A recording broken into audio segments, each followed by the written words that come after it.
তিনটা জিনিস মাথায় রাখতে হবে। কয়টা? ওয়াজ কিন্তু একদম সাজানো গোছানো কথা, এই বাড়তি কোনো কথা আমাদেরকে বলবো না ইনশাআল্লাহ। বলেন, পরকালের জীবনের কথা বলতে গেলে কয়টা বিষয় মাথায় আসে? তিনটা। এক হচ্ছে বিলিভ ইন রেজারেকশন। রেজারেকশন মিন আমাদেরকে আল্লাহর সামনে দাঁড়াতে হবে, আবার জীবিত হতে হবে। মরে গেলেই জীবনটা শেষ নয়, তারপরেও আর একটা জীবন। যুবক ভাইয়েরা, মুরব্বী আব্বা জানেরা, আছে না নাই? পুনরুত্থানে বিশ্বাস করতে হবে, নাম্বার ওয়ান। দুই নম্বর বিষয় হচ্ছে বিলিভ ইন জাজমেন্ট। আল্লাহর সামনে যে হিসাব দিতে হবে আমলের, আল্লাহর সামনে যে দাঁড়াতে হবে আমল নিয়ে, এটারও একটা বিশ্বাস রাখার দরকার, আছে না নাই? সর্বশেষ পার্টটা হচ্ছে প্যারাডাইস অ্যান্ড হেলফায়ার। আখিরাতে অপশন দুইটা, হয় জান্নাতি হবেন না হয়, বলেন, হয় জান্নাতি হবেন না হয়, এর বাইরে কোনো অপশন নাই। দুনিয়াতে আমাদের লাইফটা কখনো সুখ, কখনো দুঃখ, অথবা কখনো সুখ দুঃখ, দুটার মাঝামাঝি হয়। কিন্তু আখিরাতে কোনো চান্স নাই, হয় জান্নাতি না হয় জাহান্নামী। তাহলে কয়টা বিষয় জানলাম? আমি প্রশ্ন করছি, আমাকে উত্তর করেন। এক হচ্ছে পুনরুত্থানে বিশ্বাস, দাঁড়াতে হবে, এক নাম্বার। দুই নাম্বার কি বলেছিলাম? হিসাব দিতে হবে। কি দিতে হবে? তিন, হিসাব হওয়ার পরে হয়তো জান্নাত, নয়তো হয়তো জান্নাত, নয়তো। এবার আসেন প্রথম বিষয়টা হাইলাইট করি। পৃথিবীতে আল্লাহ তাআলা দুই ধরনের মানুষ রেখেছেন। নাম্বার ওয়ান হচ্ছে বিলিভার্স পিপল, নাম্বার টু হচ্ছে ডিনায়ার পিপল।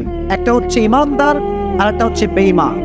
যারা ইমানদার তারা বিশ্বাস করে যে আল্লাহর সামনে দাঁড়াতে হবে, মরে গেলে আবার দাঁড়াতে হবে, উঠতে হবে।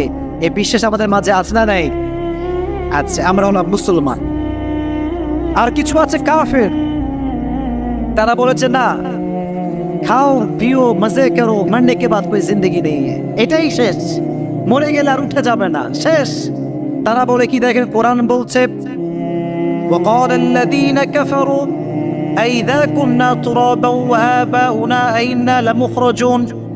কাফেররা প্রশ্ন করছে আমাদের নবী, হে মুসলমানদের নবী, তুমি যদি সত্যি নবী হয়ে থাকো তাহলে আমাদেরকে জবাব দাও, আমরা যখন মরে ভূত হয়ে যাব, আমাদের 14 গোষ্ঠী যখন মরে ভূত হয়ে যাবে, তখন কি আদৌ সম্ভব যে আল্লাহ আমাদেরকে আবার জীবিত করবেন?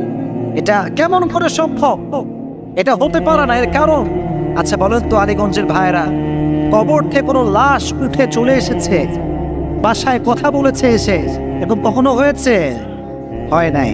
তারা বলে, is it really possible that Allah will resurrect us again? এটা কেমনে সম্ভব? মরে গেলে সব শেষ, দ্য ম্যাটার ইজ ক্লোজ, আমরা আবার কেমনে উঠবো?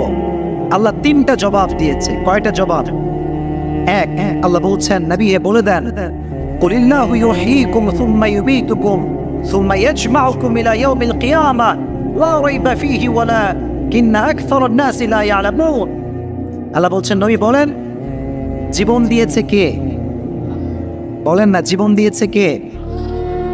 মরণ দিবে কে?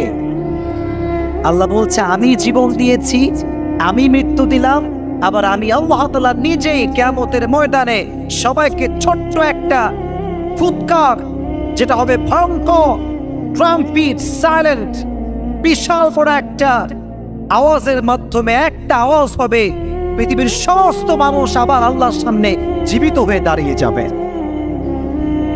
এটা হচ্ছে দাঁড়াতে হবে, অবিশ্বাসের কিছু নাই। দুই নম্বর জবাব দেখেন আল্লাহ কত সুন্দর জবাব দিচ্ছেন। আচ্ছা মনে করেন আপনি একটা অফিসে চাকরি করেন, আপনার অফিসের যিনি বস তিনি কোটি টাকার মালিক। কত টাকার মালিক? বলেন কত টাকার মালিক? কোটি টাকার মালিক। তো আপনার মালিকের কাছে যেহেতু কোটি টাকা আছে, আপনি গিয়ে যদি বলেন, স্যার আমার বেতন হচ্ছে 10,000 টাকা, আমাকে 5,000 টাকা দেন, স্যার আপনি কি দিতে পারবেন না? আপনার পক্ষে কি দেওয়া সম্ভব না?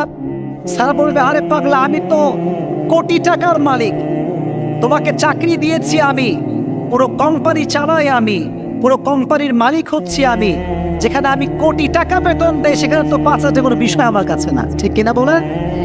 আল্লাহ বলছেন কি দেখেন,